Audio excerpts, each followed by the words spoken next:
أعوذ بالله من الشيطان الرجيم بسم الله الرحمن الرحيم وصلى الله على محمد وعلى آله الطيبين الطاهرين الذين أذهب الله عنهم الرجس وطهرهم تطهيرا اللهم صل على محمد وآل محمد ولعنة الدائمة الباقية على أعدائهم ومنكر فضائلهم وغاصب حقوقهم أجمعين من يوم عداوتهم إلى قيام يوم الدين أما بعد يا عباد الله أوصيكم ونفسي بتقوى الله فإن التقوى خير الزاد وبها المعاد وتنفع يوم لا ينفع فيه مال ولا بنون إلا من أتى الله بقلب سليم وصلى الله على محمد وعلى آله الطيبين الطاهرين اللهم صل على محمد وآل محمد وعجل فرجهم আমার প্রিয় দর্শক ও শ্রোতাবৃন্দ আসসালামু আলাইকুম ওয়া রাহমাতুল্লাহি ওয়া বারাকাতুহু। আপনাদের সকলকে আন্তরিক সালাম ও শুভেচ্ছা জানিয়ে আজকের অনুষ্ঠান ইসলাম ইন বাংলায় আপনাদেরকে স্বাগতম জানাই। আশা করি আপনারা যে যেখানে আছেন ভালো আছেন, কুশল ও মঙ্গলে আছেন, সুখে থাকুন, শান্তিতে থাকুন, সমস্ত প্রকারের দুঃখ কষ্ট থেকে মুক্তিতে থাকুন। আল্লাহ রব্বুল আলামিনের কাছে এই কামনা করি। যারা অসুস্থ আল্লাহ তাদেরকে সুস্থতা দান করুন, যারা ঋণে ভুগছে আল্লাহ তাদেরকে ঋণ মুক্তি করুন। ওইরূপ যাদের জীবনে কোনো প্রকারের অভাব বা অশান্তি আছে আল্লাহ রব্বুল আলামিন তাদের সকলের জীবনে সুখ শান্তি দান করুন ও সকলের মনোকামনা আশাকে পূরণ করুন। আমাদের সকলকে সৎ পথে চলার, অসৎ পথ থেকে দূরে থাকার এবং এক অপরকে সৎ উপদেশ দেওয়ার তৌফিক দান করুন। আমরা যেন সত্য বা হক জিনিসকে জেনে শুনে মেনে তার উপরে আমল করে সেটা অন্যদের সামনে তুলে ধরতে পারি বা সকলের কাছে পৌঁছে দিতে পারি। আল্লাহ রাব্বুল আলামিন আমাদেরকে সেই মনোবল ও নেক তৌফিক দান করুন। আমিন ইয়া রাব্বাল আলামিন। এই দোয়ার সঙ্গে আজকের পর্ব শুরু করতে চলেছি। বিনা কোনো ভূমিকায় আজও আমি আপনাদের প্রশ্নের উত্তর সরাসরি দিতে চাই। তাই আসুন দেখি কোথা থেকে কে কি প্রশ্ন করছেন বা কে কি জানতে চাচ্ছেন। আগে একটি লিখিত চিঠি পড়ব, তারপর ইনশাল্লাহ আপনাদের পাঠানো ভয়েসমেল বা অডিও রেকর্ডিং প্লে করব। এই প্রশ্নের উত্তর ইসলাম ইন বাংলার জন্যে। সালামুন আলাইকুম হুজুর, আমি বাংলাদেশ থেকে কবির হোসেন বলছি। হুজুর, আমার একটা প্রশ্ন ছিল। সুন্নি মুসলিম সমাজে একটি হাদিস আছে, তাদের দৃষ্টিতে খুবই গুরুত্বপূর্ণ হাদিস। টাকনোর উপরে কাপড় উঠিয়ে নামাজ না পড়লে নামাজ বাতিল এবং হারাম কাজ। এ প্রসঙ্গে সঠিক ইসলামিক শরিয়াত জানার অনুরোধ রইল। আমি শারীরিকভাবে একটু অসুস্থতার মধ্যে দিয়ে জীবন অতিবাহিত করছি, তাই প্রশ্ন পাঠানো একটু কম হচ্ছে। আশা করি সব ঠিক হয়ে যাবে। আমার জন্যে সবার কাছে দোয়ার অনুরোধ রইল। আমিও সবার জন্যে অন্তর থেকে দোয়া করছি। আল্লাহুম্মা সাল্লি আলা মুহাম্মদ ওয়া আলি মুহাম্মদ। ওয়ালাইকুম আসসালাম ওয়া রাহমাতুল্লাহি ওয়া বারাকাতুহু। আমার প্রিয় ভাই কবির হোসেন সাহেব, সর্বপ্রথম আমি আল্লাহর কাছে আপনার জন্যে দ্রুত এবং পরিপূর্ণ সুস্থতার কামনা করব। বিহাক্কে মুহাম্মদ ওয়া আলি মুহাম্মদ পঞ্জতনে পাক বারা ইমাম চেহাদা মাসুমিন আলাইহিসসালামের ওসিলায় আল্লাহ রাব্বুল আলামিন আপনাকে দ্রুত এবং পরিপূর্ণ সুস্থতা দান করুন। এবং আপনিও দোয়া করছেন, আল্লাহ আপনার দোয়াকে কবুল করুন বা গ্রহণ করুন। এবারে আপনার প্রশ্ন ছিল যে আহলে সুন্নাত সমাজে একটি হাদিস তাদের দৃষ্টিতে খুবই গুরুত্বপূর্ণ হাদিস, টাকনোর উপরে কাপড় উঠিয়ে নামাজ না পড়লে নামাজ বাতিল এবং হারাম কাজ। আমি আপনার প্রশ্ন পড়লাম। এর উত্তর যদি আমি আমার ভাষায় দিতে চাই বা গভীরভাবে দিতে চাই, হয়তো তাদেরকে শুনতে ভালো লাগবে না। তাই আমি শুধু এতটুকু বলবো, বাতিলকে বাতিল করা যায় না। আমি এবারে এর বাস্তবিকতা বলছি। নবী করিম সাল্লাল্লাহু আলাইহি ওয়াসাল্লাম একটু উঁচু জুব্বা, জুব্বা মানে প্যারান, দিশদাসা যাকে বলা হয়, এই জামা পরতেন উঁচু। এর কারণ কী ছিল? কেন নবী একটু উঁচু জামা পরতেন? আপনারা জানেন, আরব মরুভূমির দেশ, বালির দেশ, ধুলো মাটি। এখনকার মতো তো সে সময় পাকা রাস্তা ছিল না, সিমেন্টেড রাস্তা ছিল না, পিচ ঢালাই রাস্তা ছিল না, ধুলো মাটির উপরে সফর করতে হতো, বালির উপর দিয়ে সফর করতে হতো। তো নবী একটু উচ্চ কাপড় এই জন্য পরতেন যাতে ধুলো মাটি ওই কাপড়কে নোংরা না করে। মেন উদ্দেশ্য জানবেন, এটাই কিন্তু বাস্তব। বাল্যকালে আমরাও গ্রামাঞ্চলে যখন বসবাস করতাম, আমরাও এইভাবে পোশাক মেনটেন করতাম, কাপড় যাতে জমিনের সঙ্গে টাচ না হয়, ধুলো ময়লা না লাগে, তো একটু উঁচু করে রাখতে হতো, বা মাতা পিতারা আমাদেরকে বলতেন, এভাবে শিখতেন। তো নবী করিম সাল্লাল্লাহু আলাইহি ওয়াসাল্লাম মেন উদ্দেশ্য ছিল কাপড় একটু উঁচু পরার, যে যাতে ধুলো বালি মাটি কাপড়ে না লাগে। আর দ্বিতীয়, মানে কিছু মানে নন মুসলিম রাজারা ছিল বা ধনীরা ছিল, তারা জমিনের উপরে অহংকার করে চলতো, মানে তারা চলতো আর পেছনে কাপড় মানে জমিনের উপরে ঝাড়ু দিতে যেত। আজকাল আপনারা যেগুলো অনেক অনুষ্ঠানে দেখে থাকেন, মানে এটা তাদের অহংকারের পরিচয়, আমি রাজা, আমার পোশাক, এই অহংকার থেকে দূরে থাকার জন্যে, এর বেশি কিছু না।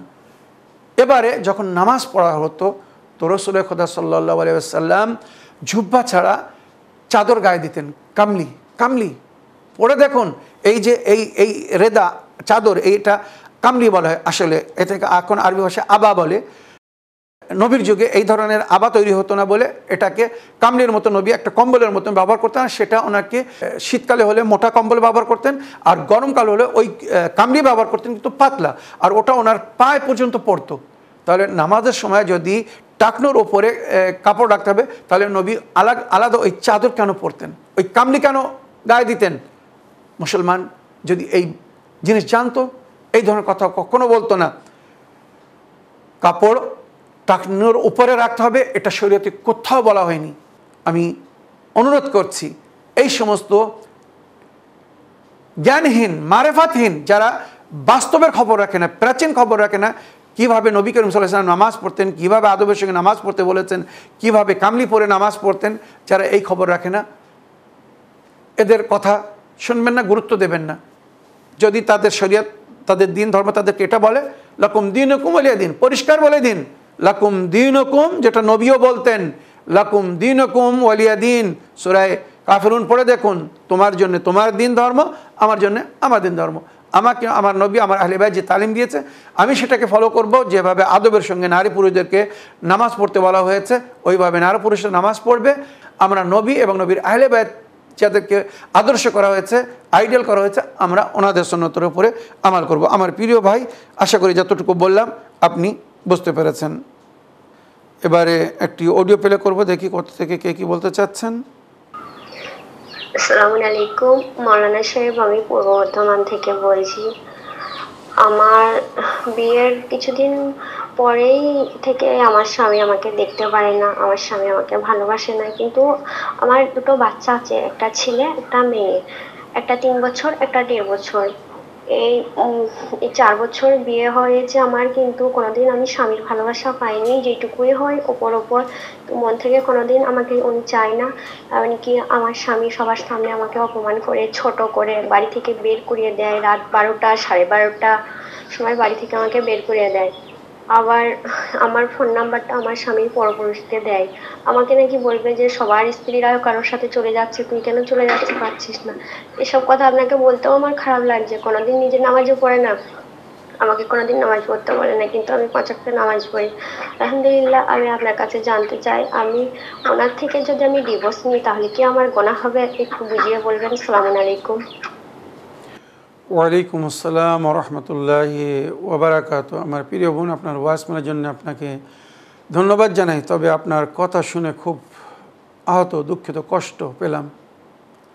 সমাজ কোথায় যাচ্ছে, পরিবেশ কোথায় নিয়ে যাচ্ছে। যারা নিজেকে মুসলমান বলে, নবীর দিন ধর্মের ধার্মিক বলে, যে নবী বলেছেন খায়রুকুম খায়রুন লি আহলি ওয়া আনা খায়রুন লি আহলি, তোমাদের মধ্যে উত্তম সেই ব্যক্তি যে নিজের পরিবারের জন্য উত্তম, বউ বাচ্চাদের জন্য উত্তম, আর আমি আমার বউ বাচ্চাদের জন্য উত্তম, বা আমি আমার স্ত্রীর জন্য উত্তম। সুতরাং তোমরাও যদি আমার অনুগামী অনুসারী হও, আমার উম্মতি হও, তা নিজের স্ত্রীর সঙ্গে ভালো ব্যবহার করো, উত্তম ব্যবহার করো, তোমরাও উত্তম হও। সেই নবীর উত্তম উম্মত কত জঘন্যতার দিকে যাচ্ছে, এই আমার বোনের কথা শুনে আশা করি আপনারা বুঝতে পেরেছেন। স্বামী নিজের স্ত্রীকে বলছে, অনেকেই তো অন্যর সঙ্গে চলে যাচ্ছে, তুমি কেন যাচ্ছ না? এখানে আমি একটা কথা আপনার কাছে জিজ্ঞাসা করছি বা আপনার পরিবারের কাছে জিজ্ঞাসা করছি, এটা আপনাদের লাভ ম্যারেজ ছিল না অ্যারেঞ্জ ম্যারেজ? দেখে শুনে বিয়ে হয়েছে না আপনারা ভালোবাসা করে প্রেম করে বিয়ে করেছেন? যদি প্রেম করে আপনি বিয়ে করে থাকেন এই ব্যক্তিকে, আপনি নিজের ওপরে নিজে জুলুম করেছেন। মাতা পিতা যদি এই ছেলের হাতে আপনাকে জেনে শুনে তুলে দিয়ে থাকে, তার সম্পর্কে তদন্ত না করে, তো মাতা পিতা আপনার উপরে জুলুম করেছে। মনে রাখবেন, যে সমস্ত মাতা পিতারা এইভাবে দুনিয়ার লোভ লালসায় দেখে, কোনো কিছু দেখে ভুল ছেলের হাতে মেয়েদেরকে তুলে দিচ্ছে, পরকালে এদের সাজা বড় কঠিন হবে। অনেক অনেক সময় দায়িত্বমুক্ত হওয়ার জন্যে মেয়েরা বোঝা, এই বোঝা যত তাড়াতাড়ি নামিয়ে দেওয়া যায় ভালো, এই মনে করে বোঝাকে চুলোয় ফেলে দিচ্ছে, আগুনে ফেলে দিচ্ছে। এখনও সময় আছে, এখনও পরিবেশকে নিজেরাই গড়ে তোলার চেষ্টা করুন। আমার প্রিয় বোন, এমন ব্যক্তির সঙ্গে আপনি জীবনে শান্তিতে থাকতে পারবেন না। সে যদি অন্তর থেকে ভালো না বাসে, আপনি তার সঙ্গে কখনো শান্তিতে থাকতে পারবেন না। আর যে ধরনের কথা সে বলছে, আমি মনে করি না যে এমন স্বামীর সঙ্গে কোনো নেক নারী জীবনযাপন করতে পারে। শরীয়ত আপনাকে অনুমতি দিয়েছে, আপনি খোলা নিতে পারেন। খোলা মানে আজাদি মুক্তি নিতে পারেন, কোনো গুনাহ হবে না। কেননা বেদিনের সঙ্গে থাকতে মানা। শরীয়তে প্রথম বলা হয়েছে, যাকে কন্যা দিচ্ছ, মেয়ে দিচ্ছ, যার সঙ্গে বিয়ে দিচ্ছ, সে দিনদার কিনা, জিম্মেদার কিনা, ধার্মিক কিনা আর দায়িত্বশীল ব্যক্তি কিনা, এই দুটো জিনিস দেখতে বলা হয়েছে। শুধু অর্থ দেখে বিয়ে দেবেন না। অর্থ আজ আছে, কালকে ফুরিয়ে যাবে। কিন্তু ছেলে যদি দিনদার এবং জিম্মেদার হয়, তো নিজেও যদি দুমুঠো খায়, তো আপনার মেয়েকেও দুমুঠো খাওয়াবে, শান্তিতে রাখবে, নিজেও থাকবে, শান্তিতে রাখবে। তো আপনার মাতা পিতা যদি জোর করে বা কোনো কারণে আপনার ওখানে বিয়ে দিয়ে থাকে, অন্যায় করেছে, জুলুম করেছে আপনার উপরে। আপনি যদি নিজে ইচ্ছে করে থাকেন, আপনি নিজের উপরে জুলুম করেছেন। তবে শরীয়তে ওই জন্য তালাককে বৈধ করা হয়েছে, যাতে কেউ কারো থেকে পীড়িত না হয়। আল্লাহর নিকটে অপ্রিয় শেষ বৈধ জিনিস ছিল তালাক। এটাকে কঠোর রূপে নিষেধ করা হয়েছে। তবু আমি আপনাকে বলবো, যদি কম্প্রোমাইজ করা যায়, স্বামীর সংশোধন করা যায় বা এর সলিউশন বাহির করা যায়, সল্ট আউট করা যায়, সল্ট আউট করে সুখে শান্তিতে আগের জীবন যাতে কাটাতে পারেন, তার রাস্তা খুঁজুন, উপায় দেখুন, গুরুজনদের সঙ্গে কথা বলুন, সমাজের জ্ঞানীগুণী ব্যক্তিদেরকে বলুন। যদি কেউ আপনার সঙ্গে ইনসাফ না করে, কেউ আপনার বিষয়ে না বলে, অনেকেই আছে তারা চাইলে সমাধান করতে পারে, কিন্তু তাদের কথা হচ্ছে, আমরা লোকের বিষয়ে কেন বলবো, অন্যের মাটার আমার পড়ার কী দরকার আছে। এরা পরকালে আল্লাহ এদেরকে বলবে, জিজ্ঞাসা করবে যে তোমার সামনে তোমার সমাজে অন্যায় হচ্ছিল, তুমি কেন চুপ ছিলে? তখন এরা দেখবো আল্লাহকে কি উত্তর দেয়। যাই হোক, তো আমার প্রিয় বোন, এবারে যদি কোনো সলিউশন শান্তিপূর্ণভাবে না বাহির করা যায়, যদি আপনি স্বামীর মায়া, মহব্বত, ভালোবাসা যেটা পাওয়ার আশা রাখেন, ইচ্ছা রাখেন, যার জিকির সূরা রুমের 21 নম্বর আয়াতে হয়েছে, যদি না পান, আপনি তালাক নিতে পারেন, আজাদি নিতে পারেন। কোরআন পরিষ্কার বলছে, সূরা তালাকের মধ্যেও এর জিকির হয়েছে। যদি কারোর সঙ্গে কারোর জীবন যাপন করা মানে মুশকিল হয়ে যায়, সম্মানের সঙ্গে আলাদা হয়ে যাক, কেউ কারোর বিরুদ্ধে কথা যেন না বলে বা কোনো প্রকারের লড়াই ঝগড়া না করে, শান্তির সঙ্গে আলাদা হয়ে যাক। ইমসাকুহুন্না বিমারুফ আও সারহুন্না বিইহসান। তো আশা করি যেভাবে বললাম এটাকে খেয়াল করবেন। আর যদি সম্ভব হয় কখনো আপনার স্বামীর সঙ্গে ডাইরেক্ট ইনডাইরেক্ট কথা বলিয়ে দেবেন। আমি তার কাছে কিছু প্রশ্ন করব, আশা করি তারপরে যদি আল্লাহ তার হেদায়েত করতে চায়, ঠিক হতে চায়, সেটা ঠিক হয়ে যাবে। আর যদি ঠিক না হয়, তা আমি বলবো শরীয়ত আপনাকে অনুমতি দিয়েছে, আপনি কোনো প্রকারের গিল্টি ফিল করবেন না, গুনাহগার হবেন না। মদখোর, বেনামাজি বা যারা দিনদার না, এমন স্বামীকে ছেড়ে দিলে কোনো গুনাহ হবে না। বরং মদখোরের, গুনাহগার, পাপী স্বামীর যদি আপনি সহযোগিতা করেন, তা আল্লাহ আপনাকে কিয়ামতে ছাড়বে না। সকলের জন্য বলছি, স্বামীদের যদি সংশোধন করতে পারেন, সংশোধন করুন, কম্প্রোমাইজ করে হোক, যেভাবে হোক। আর যদি তার সংশোধনের কোনো পথ না থাকে, সে যদি চোর, ডাকাত, ভুল পথের প্রতীক হয়, হারাম কারি করছে বা মদ পান করছে, তো তার কোনো পাপে আপনি যদি সহযোগিতা করেন বা শরিক হন, তো আল্লাহ আপনাকে ক্ষমা করবে না। আশা করি আমার প্রিয় বোন আপনার প্রশ্নে আপনি উত্তর পেয়েছেন। আগের অডিও প্লে করে দেখি কোথা থেকে কে কী বলতে চাচ্ছেন। আসসালামু আলাইকুম মাওলানা সাহেব, আমি পূর্ব বর্ধমান থেকে বলছি। আমার ছেলের নাম মোহাম্মদ তামিম শেখ, আর আমার ভাইয়ের ছেলের নাম মোহাম্মদ তানবীর শেখ। এর নাম দুটোর কি মানে একটু বলবেন? আসসালামু আলাইকুম। ওয়ালাইকুম আসসালাম রহমতুল্লাহি ওয়াবারাকাত। আমার প্রিয় বোন, তামিম যদি আলিফ থেকে তে আলিফ মিম ইয়ে মিম তামিম লেখা হয়, তার মানে কমপ্লিট, পূর্ণ কোনো জিনিসকে তামিম বলা হয়। আর তে আইন মিম ইয়ে মিম যদি লেখা হয়, তো তামিম মানে সাধারণ।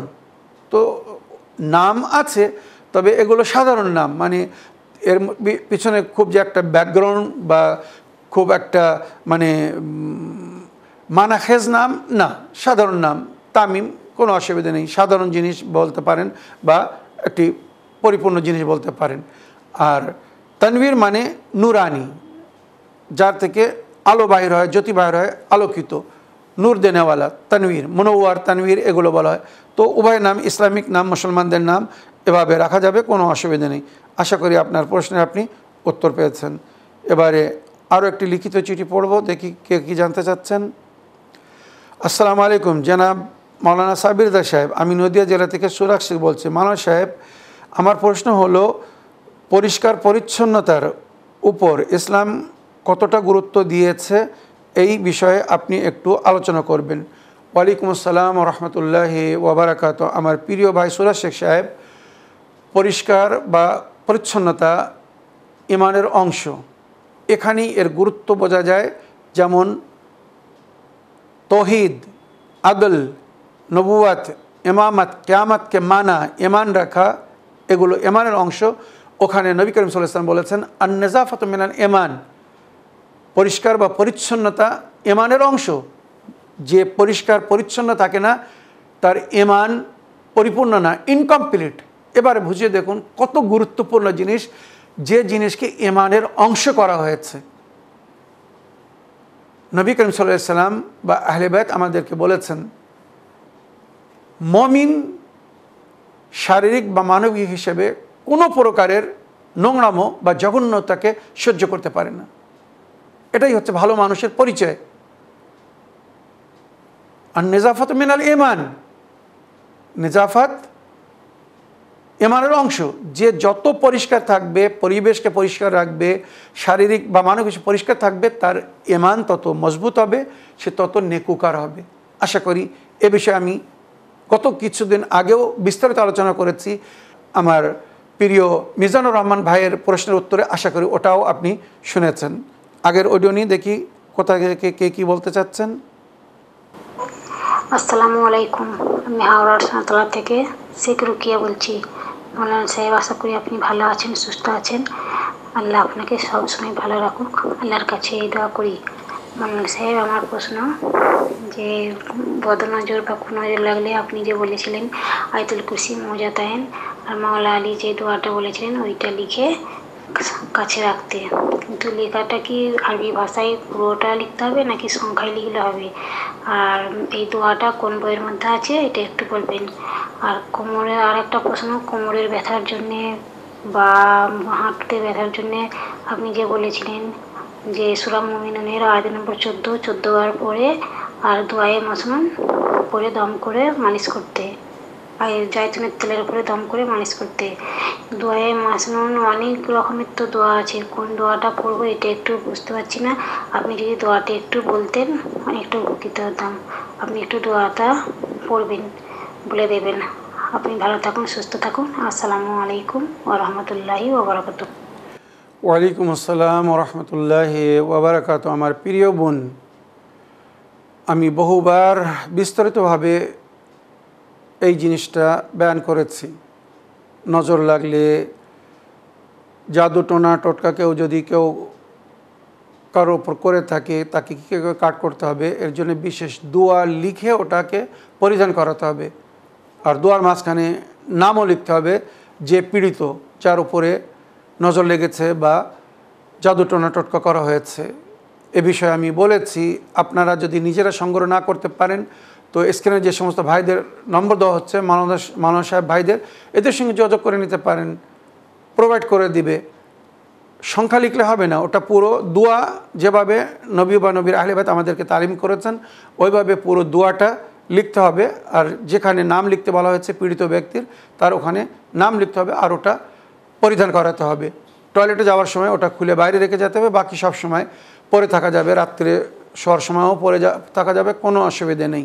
তো মনে রাখবেন ওই দোয়া লিখতে হবে, সংখ্যা লিখলে হবে না। যেভাবে তাবিজ লেখা হয় সংখ্যা আদাদ লেখা হয়, আদাদ লিখলে হবে না, পরিপূর্ণভাবে দোয়াটা আরবিতে লিখতে হবে, অন্য ভাষায় লিখলে হবে না। মনে রাখবেন আরবিতে পুরো দোয়াটা লিখতে হবে, 1 নম্বর। দ্বিতীয় হচ্ছে ব্যথা যন্ত্রণা থেকে মুক্তি পাওয়ার জন্যে, কোমরের ব্যথা বা বিশ্বের ব্যথার জন্য মুক্তি পাওয়ার জন্য আমি যে দোয়ায়ে মাসলুল বলেছিলাম, দোয়ায়ে মাসলুল আপনি বা আপনারা হয়তো ঠিকভাবে মন দিয়ে শোনেননি, ওইটা বুঝতে অসুবিধা হয়েছে। দোয়ায়ে মাসনুন, মাসনুন দোয়া মানে নবী বা আহলে বাইত যে দোয়া তালিম দিয়েছেন সমস্ত দোয়াকে দোয়ায়ে মাসনুন বলা হয়। মনে রাখবেন সুন্নাত দোয়া মানে মাসনুন দোয়া। আমি সুন্নাত বা মাসনুন দোয়া বলিনি, দোয়ায়ে মাসলুল, মিম শিন লাম ওয়াও লাম, ময়াকার তালবস্যা লয়হস্যু ল, মাসলুল, দোয়ায়ে মাসলুল। এই দোয়ার আরেকটা নাম আছে दुआ शबाब अल माखूज बेज़म्बे, एक दुआ द्वितीय नाम। इस दुआ का एक और नाम भी है, यानी दुआ शबाब अल माखूज बेज़म्बे। ये वो दुआ है जो एक जवान ने अपने गुनाहों की सज़ा की में गिरफ्तार होने की बाद पढ़ी। এই দোয়া একটি যুবক সে ভুল করেছিল, নিজের মাতা পিতার সঙ্গে দুর্ব্যবহার করার কারণে তার শরীর অবশ হয়ে গিয়েছিল। আমরা বলি না অনেক সময় মাতা পিতা কষ্ট পেলে বদদুয়া দেয়, যখন বদদুয়া দেয় তো ছেলেপিলেরা অবাস হয়ে যায়, হাত পা পড়ে যায়, আপনারা দেখেছেন। তো এক যুবক নিজের মাতা পিতার সঙ্গে দুর্ব্যবহার করেছে বলে তার মাতা পিতা হয়তো তাকে বদদুয়া দিয়েছিল আর সে অবাস হয়ে গিয়েছিল বা তার হাত পা পড়ে গিয়েছিল, মানে প্যারালাইজ হয়ে গিয়েছিল। মনে রাখবেন যেটা এই দুয়ার রওয়ায়াতের মধ্যে উল্লেখ হয়েছে নবীদের যুগে। তো আমিরুল মুমিনিন আলী আলাইহিস সালামের কাছে আসছে, এসে বলছে মাওলা আমাকে কোনো উপায় বলে দিন, বা মাওলা আলী আলাইহিস সালাম নিজেই এই রওয়ায়াত করছেন, নবীর কাছে এসে বলছে বা মাওলা আলীর কাছে এসে বলছে আমার শরীর এইভাবে শল হয়ে গেছে, মানে অবাস হয়ে গেছে, অচল হয়ে গেছে, আমি কোনো কাজ করতে পারছি না, এর উপায় বলে দিন। তো তখন মাওলা আলী আলাইহিস সালাম তাকে এই দুয়ার তালিম দিয়েছিলেন। আর সে নাকি স্বপ্নে নবী করিম সাল্লাল্লাহু আলাইহি ওয়াসাল্লামকেও দেখেছিল। এই দোয়া পড়ার পরে নবী তার শরীরকে স্পর্শ করেছেন স্বপ্নের মাধ্যমে এসে, আর বলেছেন এই দোয়ার বরকতে, যার মধ্যে ইসমে আজম, এই যে দোয়াটি এখন সামান্য একটু পড়ব, এর মধ্যে ইসমে আজম এসেছে, এমন নাম যে নামের প্রভাব এত যে আগুন পানি হয়ে যায় আর পানির উপরে মানুষ চলতে পারে। মনে রাখবেন। তো নবী করিম সাল্লাল্লাহু আলাইহি ওয়াসাল্লাম তাকে বলেছিলেন যে তুই ভালো হয়ে গেছিস, আমি এই দোয়া পড়ে দম করে দিয়েছি। এবারে সে যখন ঘুম থেকে উঠেছে একদম সুস্থ পেয়েছে, মানে তার উপরে নবী যে স্বপ্ন, নবী আপনারা জানেন যদি কেউ স্বপ্নে নবীকে দেখে বাস্তব দেখেছে, কারণ শয়তান নবীর রূপে কখনো আসতে পারে না, এই ক্ষমতা শয়তানকে দেওয়া হয়নি। তো ঘুম থেকে উঠে সে ভালো হয়ে গেছে। তখন ওই মাওলা আলী আলাইহিস সালাম এই দোয়াটা সকলের জন্য লিপিবদ্ধ করে দিয়েছিলেন যে যদি কারোর শরীর কাজ না করে বা কোথাও ব্যথা যন্ত্রণা হয় তো এই দোয়া তেলের ওপরে, জায়তুনের তেল বিশেষ করে যার জিকির করানো হয়েছে, জায়তুনের তেল ওয়াত্তিন ওয়া জায়তুন, ওই তেলের ওপরে দম করে যদি মালিশ করা হয় তো এই ব্যথা যন্ত্রণা চলে যাবে, এমনকি অবাস শরীরও ঠিক হয়ে যাবে বা হ্যান্ডিক্যাপ অচলরাও সচল হয়ে যায়। মনে রাখবেন দোয়াটাই এইভাবে শুরু হয়েছে, আল্লাহুম্মা ইন্নী আসআলুকা বিইসমিকা বিসমিল্লাহির রহমানির রহিম ইয়া যাল জালালি ওয়াল ইকরাম ইয়া হাইয়্যু ইয়া কাইয়্যুম ইয়া হাইয়্যু লা ইলাহা ইল্লা আনতা या हुआ मन ला यालमु मा हुआ वला कैफ़ हुआ वला आइना हुआ वला हैस हुआ इल्ला हुआ या दल मुल्क वल मलकूत या दल इज़्ज़त वल जबरूत या मलिक या कुद्दुस या सलाम या मोमिन या मुहाइमिन या अजीज़ या जब्बर या मुतकब्बिर। এইভাবে আল্লাহর বহু নামের এখানে জিকির হয়েছে, যার মধ্যে ইসমে আজম আছে। এই দোয়াটা পড়ে তেলের উপরে ফু দিয়ে ওই তেল দিয়ে মালিশ করতে হবে। আশা করি ব্যথা যন্ত্রণা বা প্যারালাইজ যারা তারাও এই দোয়ার থেকে উপকৃত হয়ে ভালো হয়ে গেছে। আমার প্রিয় বোন, এই দোয়াটির নাম হচ্ছে দোয়ায়ে মাসলুল, আর এটা মাফাতুল জানান বাকিয়াতুস সালেহাত, মাফাতুল জানান বাকিয়াতুস সালেহাতের মধ্যে বাবুশ শেফার মধ্যে দোয়া আছে, বা যদি সরাসরি আপনি ইন্টারনেটে লেখেন দোয়ায়ে মাসলুল মিম শিন লাম ওয়াও লাম, এই দোয়া অটোমেটিক পেয়ে যাবেন। আর এর অনেক গুণ জ্ঞান ফজিলত ওই দোয়ার আগে লেখা আছে, দোয়া আছে। আশা করি আপনার প্রশ্নের আপনি উত্তর পেয়েছেন। এবার একটা লিখিত চিঠি পড়ি। আসসালামু আলাইকুম, জনাব মাওলানা সাবির রেজা সাহেব, আমি নদিয়া জেলা থেকে সুরাজ শেখ বলছি। মাওলানা সাহেব, আমার প্রশ্ন হলো, এখন বিশ্বে যেটা দেখা যাচ্ছে, কয়েকটি সন্ত্রাসবাদী দল ইসলামের নাম ব্যবহার করে ইসলামের অনুগামী ও অনুসারীদের উপর এবং নন মুসলিমদের উপরে অত্যাচার করছে। এর ফলে সাধারণ মুসলমান এবং নন মুসলিমরা ইসলামকে ভুল বুঝছে। এ বিষয়ে আপনি একটু আলোচনা করবেন। ওয়ালাইকুম আসসালাম ওয়া রাহমাতুল্লাহি ওয়া বারাকাতুহু। আমার প্রিয় ভাই সুরাজ শেখ সাহেব, আপনি একটি বেদনা বা যন্ত্রণার উপরে হাত রাখতে বলেছেন। কলঙ্ক, মুসলমান বা ইসলামের নামে এরা কলঙ্ক। এরা ইহুদিদের খ্রিস্টানদের ষড়যন্ত্র নিয়ে কাজ করছে পয়সার উপরে। এরা নিজের নাফসকে বিক্রি করে দিয়েছে। যেখানে নবীর হাদিস, আল মুসলিম মান সালেম আল মুসলিমুন মিন ইয়াদিহি ওয়া লিসানি, এক মুসলমান তার জিহ্বা ও জবান, ভাষা বা হস্ত থেকে অন্য মুসলমান নিরাপত্তায় থাকবে। মুসলমানকে পশু পাখির মতো জবাই করছে। এরা কোন মুসলমান? এরা কি মুসলমান হতে পারে? এরা সব ইহুদি, মুসলমানের রূপ ধারণ করেছে। উম্মাতে মুসলিমার ইহুদিদের ওপরে নবী সালাম করতে মানা করেছিলেন। কেন? নবী জানতেন, দেখছিলেন। লা তুসাল্লিমু আলা ইহুদ উম্মতি, আমার উম্মতের ইহুদির উপরে সালাম করবেন। এখানে বিস্তারিত ঘটনাও আছে। গায়রুল মাগদুব ওয়ালা দাল্লিন, আল্লাহ আমাদেরকে ওই পথের পথিক করবেন না যাদের উপরে আপনার গজব হয়েছে আর যারা পথভ্রষ্ট হয়েছে। তো এর ব্যাখ্যায় বলা হয়েছে, যারা পথভ্রষ্ট হয়েছে খ্রিস্টান, আর যাদের উপরে আল্লাহর গজব হয়েছিল তারা ছিল ইহুদি। এটা কিন্তু বাস্তব রূপে। কিন্তু নবী বলেছেন, আমার উম্মতের মাগজুব এবং দাল্লিন, এদের থেকে সতর্কতা অবলম্বন করো। এরা আমার উম্মতকে, নবী বলেছেন, আমার উম্মতকে আমার নাম নিয়ে পথভ্রষ্ট করবে, আর করছে। যারা কোরআন এবং আহলে বাইতকে ছেড়েছে তারা নবীর দ্বীনকে ছেড়ে দিয়েছে। পরিষ্কার বলছি, যারা কোরআন এবং আহলে বাইত, যে দুটি জিনিসকে নবী কিয়ামত পর্যন্ত নিজের উম্মতের হেদায়েতের জন্য ছেড়ে গেছেন, যারা এই দুটো জিনিসকে ধরে থাকবে তারা কখনো পথভ্রষ্ট হবে না। সেই দুটো জিনিস যারা ছেড়েছে তারা পথভ্রষ্ট হয়েছে। এটা আল্লাহ রসুলের কথা, ফাইনাল। তো যারা নিজেরা পথভ্রষ্ট হয়েছে তারা অন্যদেরকে কি করে হেদায়েত করতে পারবে? আর এই ভ্রষ্টরা নিজেদের তৈরি করা দ্বীন ধর্মকে ইসলামের নাম দিয়ে, আব্দুল ওয়াহাবের তৈরি করা দ্বীন আর ইবনে তাইমিয়ার শরিয়ত, দুটো মিলে এখন হয়েছে ইহুদি মুসলমান, ওয়াহাবি মুসলমানদের ইসলাম দ্বীন বা ধর্ম, যার হাকিকি ইসলামের সঙ্গে কোনো সম্পর্ক নেই। তাই তারা খাঁটি মুসলমানদেরকে, মুমিনদেরকে, যারা আহলে বায়তের মান্য করে, ভালোবাসে, তাদেরকে কিভাবে যন্ত্রণা দিচ্ছে, কষ্ট দিচ্ছে, মারছে, আপনারা খবর রাখেন না। আল্লাহ জালেমদেরকে সুযোগ দেয়, ছাড়ে না। একসময় আসে টাইট করে, তো এদের টাইট হবে। আমার প্রিয় ভাই, এটা কোনো নতুন জিনিস না। যাদের কথা বলছেন, ইসলামকে সবচেয়ে বেশি যারা ক্ষতি করেছে তারা হচ্ছে মুনাফিক। কাফেররাও ইসলামের এত ক্ষতি করেনি যত মুনাফিকরা ক্ষতি করেছিল। নবীর যুগে মদিনায় মুনাফিকরা নবীর অনুমতি ছাড়া মসজিদ তৈরি করেছিল, যে মসজিদকে নবী পরে ভেঙে পুড়িয়ে দিয়েছিলেন। মসজিদুজ জিরার, মসজিদ আল্লাহর ঘর তৈরি করেছিল, কিন্তু সেখান থেকে আল্লাহর কাজ হচ্ছিল না, ইহুদ খ্রিস্টানদের ষড়যন্ত্রে কাজ হচ্ছিল, ইসলাম বিরোধী কাজ হচ্ছিল। তাই নবী ওই মসজিদকে ভেঙে জ্বালিয়ে দিয়েছিলেন আর তাদেরকে দেশান্তরী করে দিয়েছিলেন, মদিনা ছাড়তে বাধ্য করেছিলেন। কেননা ওই মুনাফিকরা যদি মদিনায় থাকতো তো ইসলাম শেষ হয়ে যেত, পুনরায় ইহুদিরা যেমন আগে থেকে বিরাজমান ছিল তারাই বিরাজমান হয়ে যেত।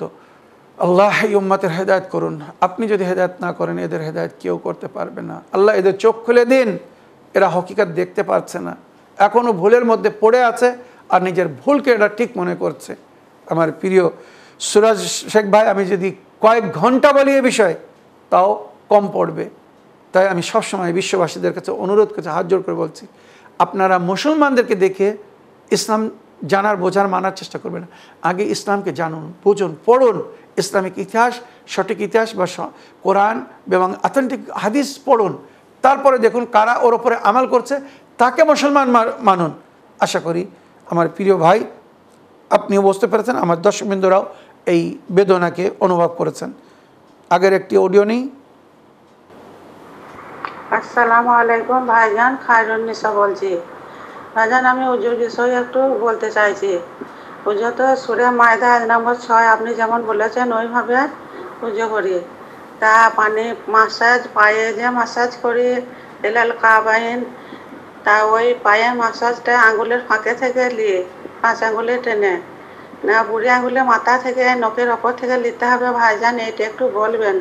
আর তো আঙুলে ফাঁকে থেকে লিটা ভুল হচ্ছে না ঠিক হচ্ছে, একটু বলবেন। আর মুখমণ্ডলে যখন পানি দিই তখন বলি আল্লাহ আমি নামাজ পড়িবার জন্য উজু করছি, করবার তো নিল আল্লাহ। তা পানিটা হাতে ধরে বলবো সামনে, না যখন কপালে পানিটা ধুবো তখন বলবো? পানিটা ধোয়াটা বললে তারপরে কপালে পানিটা বলি আল্লাহ আমি উজু করছি নামাজ পড়িবার জন্য, করবার তো নিল আল্লাহ। তা ভাইজান এটা ঠিক করি না ভুল করি, এটা একটু বলবেন। আপনি ভালো থাকবেন, সুস্থ থাকবেন, এই প্রশ্ন আমি ইসলামী বাংলায় রাখলাম। আসসালামু আলাইকুম ওয়া রাহমাতুল্লাহি ওয়া বারাকাতুহু। ওয়ালাইকুম আসসালাম রহমতুল্লাহি ওবরাকাত। আমার প্রিয় বোন, কিছু মনে করবেন না, আপনি যে জিনিসটা জানতে চাচ্ছেন আমি বহুবার বলেছি, আমি প্র্যাকটিক্যাল অজু করেও দেখিয়েছি।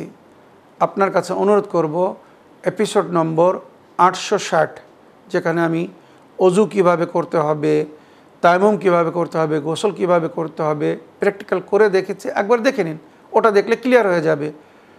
হাতে পানি নিয়ে নিয়াত করবেন মনে মনে, মুখে বলারও দরকার নেই যে আমি অজু করিতেছি পবিত্র হইবার জন্য, পাক থাকিবার জন্য বা নামাজ পড়িবার জন্য। যদি নামাজের সময় হয়ে গিয়ে থাকে কোরবাতেন আল্লাহ বলে মুখ ধুতে হবে, তারপরে ডান হাত ধুতে হবে, তারপরে বাম হাত, তারপরে ডান হাত দিয়ে মাথার মাসা করতে হবে। কোরআন বলছে, কোরআন দুটি অংশকে ধুতে বলেছে আর দুটি অংশের মশা করতে বলেছে। ফাকসুলু উজু হাকুম আইদি হাকুম, ধৌত করো চেহারাকে এবং হাতকে। ওয়ামসহবে রুসকুম, মাসা করো মাথার, ওয়া আরজুলাকুম ইলাল কাবাইন, পায়ের মাসা করো কাবাইন পর্যন্ত, উচ্চ জায়গা পর্যন্ত। তো আঙুলের মাথার ওপরে হাত রেখে এবারে আস্তে আস্তে ওপরের দিকে টেনে মাসা করতে বলা হয়েছে। এটাই কোরআনের তরিকা বা কোরআন এইভাবে আমাদেরকে মাসা করতে হবে। আঙুলের ফাঁকে আঙুল দিলে হবে না, আঙুলের ওপরে বুড়ি আঙুল বা আঙুলগুলো জড়ো করে সড়ো করে ওর ওপর থেকে হাত রেখে উপরের দিকে কাবাইন মানে উচ্চ গোছের দিকে টেনে নিয়ে আসতে হবে। এইভাবে ডান হাত দিয়ে ডান পায়ের মশা করতে হবে, বাম হাত দিয়ে বাম পায়ের মশা করতে হবে। আশা করি আপনার প্রশ্নের আপনি উত্তর পেয়েছেন। যদি এ বিষয়ে কিছু ডাউট বা সন্দেহ থেকে থাকে তো 860 এপিসোড দেখুন, কিভাবে আমি অজু করে দেখিয়েছি। নারী পুরুষ একইভাবে অজু করবে, ওখানে আমি বলেছি। আশা করি ওর থেকে লাভবান হবেন। আগের অডিও নেই, দেখি কোথা থেকে কে কী বলতে চাচ্ছেন। সালামু আলাইকুম, আমি শরীফ শেখ বলছি কলকাতা নিউটন থেকে। আশা করি ভালো আছেন, আল্লাহ আপনার ভালো রাখুক। হুজুর, একটা আবেদন, এটা অতি অবশ্যই করবেন একটা এপিসোড, কেন এটা খুব দরকার ছিল। কারণ 2025-এ যে মাধ্যমিক শেষ হয়ে গেল আর মাধ্যমিক হবে না। এর আগে ছিল বৃত্তি পরীক্ষা। বৃত্তি পরীক্ষা দিয়ে আমার আব্বা যেমন খাজনা আদায় করতো, তারপরে হলাম 8 পাসের লোক বড় বড় চাকরি পেত, সেনাবাহিনীর অফিসারও হয়েছে। মাধ্যমিক তারা তো আরও র্যাঙ্কে চলে গেছে, তারপরে উচ্চ মাধ্যমিক হলে তো আরও র্যাঙ্কে চলে গেছে, বিএ হলে আরও গেছে, এমএ হলে আরও গেছে। কিন্তু এই মাধ্যমিকটা তুলে দিল সরকার, দিয়ে সরাসরি উচ্চ মাধ্যমিক দুটো, একটা টেস্ট পরীক্ষা হবে, একটা ফাইনাল হবে। এই যারা মাধ্যমিক যে সালে চলে গেল, এই সালটাকে মনে রাখার জন্য আমরা একটা অনুষ্ঠান করব ভেবেছি। যারা 2025-এ মাধ্যমিকে পাশ করেছে এবং ভালো রেজাল্ট করেছে, হাই মাদ্রাসার ছেলেদের, হাই মাদ্রাসা হচ্ছে মুসলমানদের পয়সায়, সেখানে মুসলমানরা ছাড়া আর অন্য ছাত্র থাকেই না বলতে গেলে চলে, খালি আমার নাতি ছিল। এইরকম পশ্চিমবাংলায় যে হাই মাদ্রাসাগুলি আছে, সেই মাদ্রাসার ছেলেদের আমরা পুরস্কৃত করব। সে একটা পেন হোক আর একটা খাতা হোক, তো এইগুলিকে মনে করে দেওয়া। সেই মনে করে দিতে গিয়ে আমরা তাদের সামনে কিছু যদি দিতে পারি তো অতি উত্তম।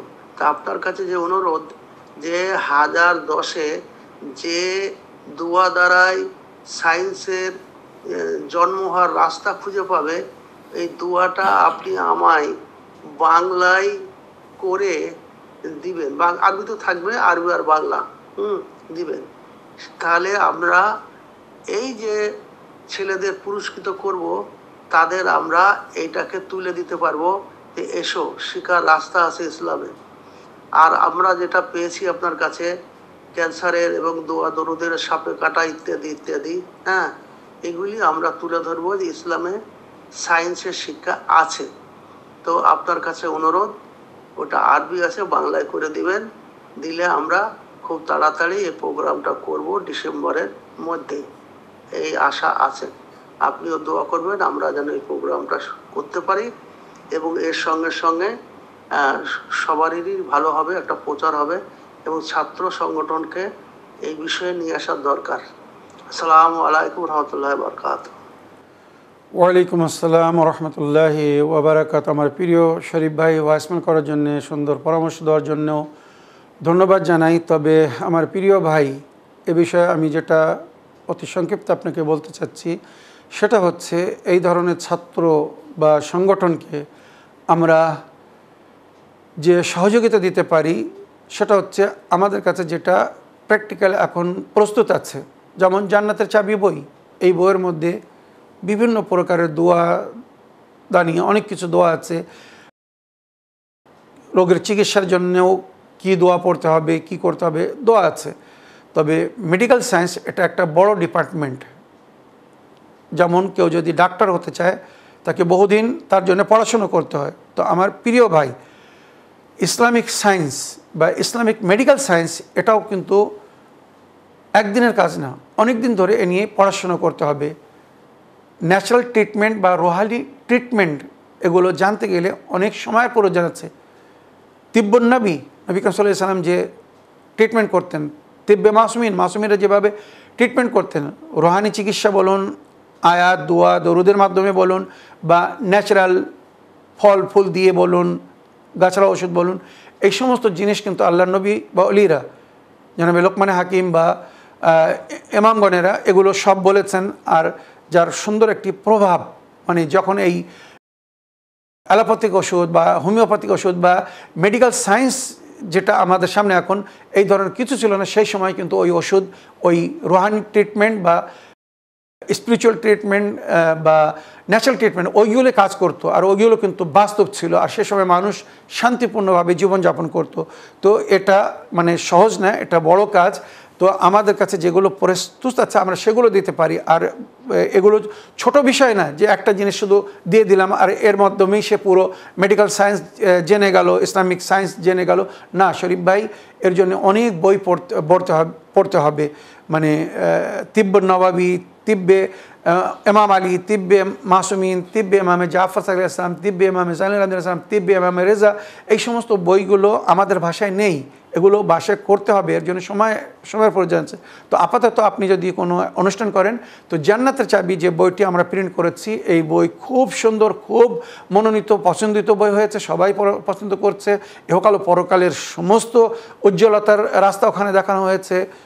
সারা বছরের মানে দৈনিক জীবন থেকে নিয়ে দৈনিক, সাপ্তাহিক, মাসিক, বার্ষিক সমস্ত আমাল, নামাজ, দোয়া, জিয়ারাত, আরও অনেক কিছুর মধ্যে দোয়া আছে। তো এই বইটা আমরা ফ্রি অফ কস্ট, আমি ওয়াদা করছি, যত ছাত্রকে আপনি আমন্ত্রণ জানাবেন, তাদের নিয়ে প্রোগ্রাম করবেন, আমার তরফ থেকে ওই বই আমি তাদেরকে একটা বই ফিরিয়ে দিয়ে দেবো।